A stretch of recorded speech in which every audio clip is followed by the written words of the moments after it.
ৰাজনৈতিক বাতাবৰণ। মই কোনো ৰাজনীতিৰ বিশ্লেষক নহয় বা আজি পৰ্যন্ত ৰাজনীতিৰ বৰপতাৰত প্ৰত্যক্ষভাৱে জড়িত নহয়। সেইকাৰণে ৰাজনীতিৰ জ্ঞানৰ বিষয়ে মোৰ খুবেই সীমিত হ'লেও মোৰ মতে ৰাজনীতি সমাজনীতিৰ এটা অংশ। যিহেতু আমি সমাজত বসবাস কৰোঁ। কোনোবা এজন দাৰ্শনিকৰ মতে মানুহ সামাজিক প্ৰাণী, man is a social animal. সমাজত জীয়াই থাকোঁতে আমি নিঃসন্দেহে ৰাজনীতিৰ বৰপতাৰত ওতঃপ্ৰোতভাৱে কেতিয়া জড়িত হৈ যাওঁ আমি গমকৈ নাপাওঁ। সেইকাৰণে বৰ্তমান জোনাই ৰাজনৈতিক বাতাবৰণক লক্ষ্য বা প্ৰত্যক্ষ কৰি লিখাৰ অভ্যাস নাথাকিলেও সূক্ষ্ম বিবেচনাৰে পলম নকৰি কলম হাতত তুলিবলৈ সাহস গোটালোঁ। ৰাজু মেধক নামে যাৰ পৰিচয়। ৰাজু মেধক মিচিং সমাজত খুবেই পৰিচিত নাম। এওঁৰ দীঘলীয়া সংগ্ৰামী জীৱন পৰিক্ৰমাত সংগ্ৰামী সত্তাৰে পৰিপূৰ্ণ বা জন্মলগ্নৰে পৰা জড়িত এজন নেতা বা ব্যক্তি, যিজন ব্যক্তিয়ে মিচিং সমাজৰ বিভিন্ন সমস্যাৰ বিষয়ে নেপথ্যৰে ডিঙিৰ শিৰ পোলাই আন্দোলন কৰি দিছপুৰৰ গাদীত বহি থকা চৰকাৰখনক ভাবিবলৈ বাধ্য কৰাইছিল। সেয়া হয়তো মিচিঙৰ সাংবিধানিক মৰ্যাদাৰ অধিকাৰৰ আন্দোলনৰ ক্ষেত্ৰতে হওক, মিচিং সমাজৰ ভূমি পট্টাহীনতাৰ আন্দোলনৰ ক্ষেত্ৰতে হওক, মিচিং সমাজৰ বানপানী সমস্যা বা বিধ্বস্ত এলেকাৰ মানুহৰ প্ৰাপ্য অধিকাৰৰ আন্দোলনৰ ক্ষেত্ৰতে হওক, মথাউৰি নিৰ্মাণৰ আন্দোলনৰ ক্ষেত্ৰতে হওক, এওঁৰ 40 বছৰীয়া আপোচবিহীন জীৱন ধাৰাত মিচিং সমাজৰ কাৰণে কাম কৰিছে।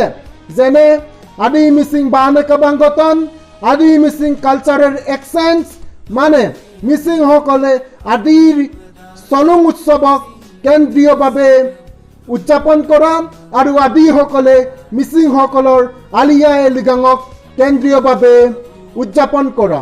তাৰে ভিতৰত আটাইতকৈ উল্লেখনীয় কামৰ দিশটো হৈছে আনুমিমাক নিউ পেজ নিউ ষ্ট্ৰাগলৰ জৰিয়তে ন সংগ্ৰামী হৃদয়ৰ ল'ৰা ছোৱালীক সমাজ সেৱাৰ কামত ভৰ্তি কৰোৱা আৰু বহুতো কামৰ পথ প্ৰদৰ্শক হিচাপে দেখুৱাইছে, যাক আমি আঙুলিৰ মূৰত গণি শেষ কৰিব নোৱাৰিম। মুদ্ৰাত ইপিটি সিপিটি তাকিবই, নদীত ইপাৰ সিপাৰ তাকিবই, ঠিক তেনেদৰে ৰাজনীতিত দুৰ্নীতি তাকিবই, তাক কোনেও নুই কৰিব নোৱাৰি। ওপৰলৈ থুই পেলালে নিজৰ গাঁততে পৰে। ৰাজনীতিত জড়িত লোকসকল কোনেও দুৱা তুলসীৰ পাত নহয়।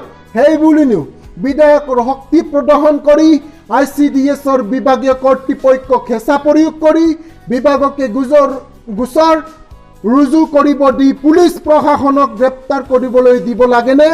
বিধায়ক মহোদয়ৰ বাকন প্ৰসংগত মেধকে কেইবালক্ষাধিক টকা আত্মসাৎ কৰিলে বুলি, কিন্তু আমিও বিৰোধিতা কৰোঁ এই আত্মসাতৰ প্ৰতি।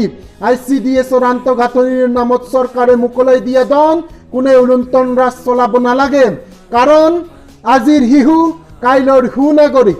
শিশুসকলৰ প্ৰাক প্ৰাথমিক পৰ্যায়ৰ আন্তঃগাঁথনিবোৰ আমিবোৰে আকৰ্ষণীয় ৰূপত সজাই পৰাই তুলিব লাগে, যাতে কণ কণ ল'ৰা ছোৱালীবোৰৰ বিদ্যালয়লৈ যাবলৈ মন মেলে আৰু সুন্দৰ মানৰ সম্পদ গঢ়াত সহায় কৰে। TMPKৰ উদ্দেশ্য হৈছে কেৱল স্বায়ত্তশাসনেই নহয়, এক সুন্দৰ প্ৰগতিশীল গণতান্ত্ৰিক সমাজ গঢ়া। ধন্যবাদ। বিধায়ক মহোদয়ৰ এনে দুৰ্নীতিৰ বিৰুদ্ধে শূন্য সহনশীলতা দেখুওৱাৰ বাবে। কিন্তু বিধায়ক মহোদয়ৰ এনে দুৰ্নীতিৰ বিৰুদ্ধে অকল মাত্ৰ মেধকৰ ওপৰত শূন্য সহনশীলতা দেখুওৱাৰ আঁৰত সম্পূৰ্ণৰূপে যে কূটনীতি জড়িত হৈ আছে আমি তাৰ উমান ল'ব পাৰোঁ। MSCৰ EMGMৰ ওপৰত বা MSCৰ বাজেটতো শূন্য সহনশীলতাৰ চকু ফুৰাই চাব লাগে। এনে যেন লাগিছে বিধায়ক মহোদয়ৰ মেধকক লৈ আশংকা জাগিছে, য'ত জনসাধাৰণৰ মুখে মুখে চলিছে যে এইবাৰ বোলে মেধকে জোনাই সমষ্টিৰ পৰা নিৰ্বাচনত প্ৰতিদ্বন্দ্বিতা আগবঢ়াব। সেইকাৰণে কূটনীতি প্ৰয়োগ কৰি গ্ৰেপ্তাৰ কৰিব দিলে। হয়তো প্ৰতিদ্বন্দ্বিতাৰ যুঁজা নচলালেহেঁতেন আজি ৰাজু মেধক দুৱা তুলসীৰ পাঠ হ'লহেঁতেন। সি যি কি নহওক, মেধকক গ্ৰেপ্তাৰত যিটো জোনায়ত মেধকৰ সমৰ্থনকাৰী ৰূপী দুষ্কৃতিকাৰীসকলে অনুকূল পৰিৱেশৰ সৃষ্টি কৰিলে তাক আমি তীব্ৰ বাকাৰে নিন্দা কৰিছোঁ। যিসকল দুষ্কৃতিকাৰী মেধকৰ বেৰুণীয়া গুণ্ডাসকলে নিজ সংগ্ৰামী সতীৰ্থক শাৰীৰিকভাৱে আক্ৰমণ কৰি আৰু জাতিৰ সম্পত্তিৰ ওপৰত আক্ৰমণ কৰি লণ্ড বন্ধ কৰি পেলালে, সেইসকল দুষ্কৃতিকাৰী ধ্বংসকাৰীসকলক বিহাৰত অৱস্থিত বিশ্বৰ প্ৰথম বিশ্ববিদ্যালয় নালন্দা বিশ্ববিদ্যালয়ৰ আক্ৰমণকাৰী বা ধ্বংসকাৰী বক্তিয়াৰ কিলজিৰ লগত তুলনা কৰিব পাৰি। TMPকে 50 বছৰ গড়কা অস্তিত্বৰ ইতিহাসত এই কিলজি ৰূপী দুষ্কৃতিকাৰী ধ্বংসকাৰীসকলৰ নাম কলা অধ্যায়ত লিপিবদ্ধ হ'ব।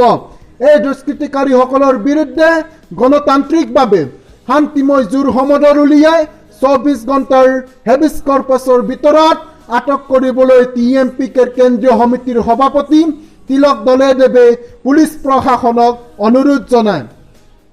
কেন্দ্ৰীয় সমিতিলৈ মোৰ এটাই অনুৰোধ, গুজৰাটৰ চুৰাটত চুৰা ডিছপ্লিচ 1907 চনত অনুষ্ঠিত হোৱা ভাৰতীয় জাতীয় কংগ্ৰেছৰ অধিৱেশনৰ দৰে যাতে চৰমপন্থী আৰু নৰমপন্থী উদ্ভৱ হ'বলৈ দিব নালাগে। জোৰ সমদল উলিওৱাৰ আগমুহূৰ্তত বিধায়ক মহোদয়ে এইৰ বাকন প্ৰসংগত উল্লেখ কৰিছিল যে মেধকৰ হাতত হাত ধৰি সংগ্ৰাম কৰিছিল মিচিং সমাজৰ কাৰণে। মৰিলেও এক হৈ মৰিম আৰু জীয়াই থাকিলেও এক হৈ আজীৱন জীয়াই থাকিম। কিন্তু আজি জোনাইবাসী ৰাজ্যৰ দুৰ্ভাগ্যজনক অপৰিকল্পনীয় পৰিৱেশে দেখা দিছে।